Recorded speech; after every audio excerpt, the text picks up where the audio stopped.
iwe tuko Rift Valley ama Western. Jambo namba 2, nataka niseme hivi, tuko na mzigo mzito sana. Tuna kiongozi mmoja ambaye amechaguliwa kwa ODM huko mwisho, ambaye ni Mheshimiwa Caleb Amisi. Angalia delegation yote wanategea mtu mmoja. Ikikuja hata kwa nomination, hata sisi mtu kumbuke, kwa sababu chama iko imara na ODM is alive and kicking in Trans Nzoia. Ya mwisho kwa viongozi yenye baba anawachia chama. Kuna hii mnyama inakuwa ikituumiza Trans Nzoia, inaitwa zoning. Ilianza kwa code, Wetangula anakuja na tuambia hii ni Trans Nzoia zone, hii ni Ford Kenya zone. Imekuja kwa NASA, hii ni Ford Kenya zone. Sasa juzi imekuja kwa Azimio, hii ni ninawaomba ODM iko imara Trans Nzoia, na wana Trans Nzoia wako imara, msisahau Trans Nzoia. Mubarikiwe na Mungu awabariki.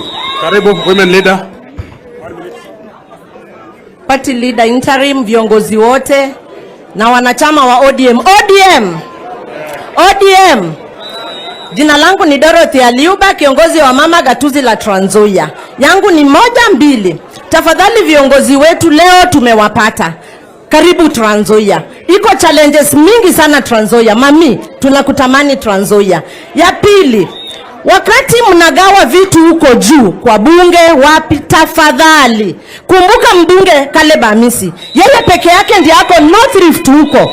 Juzi mlimpatia kazi ya uchea ya park. Tunangoja, hatuoni akiapishwa. Tafadhali msichukue hiyo nafasi kutoka kwa Caleb. Ametubeba sisi wote akiwa peke yake. Ya pili, ikifika ni wakati wa nomination list ikitoka, number 1 jina yenye hatujui, ati hii jina imetoka Chungwa House. Number 2 jina hatujui, imetoka Chungwa House.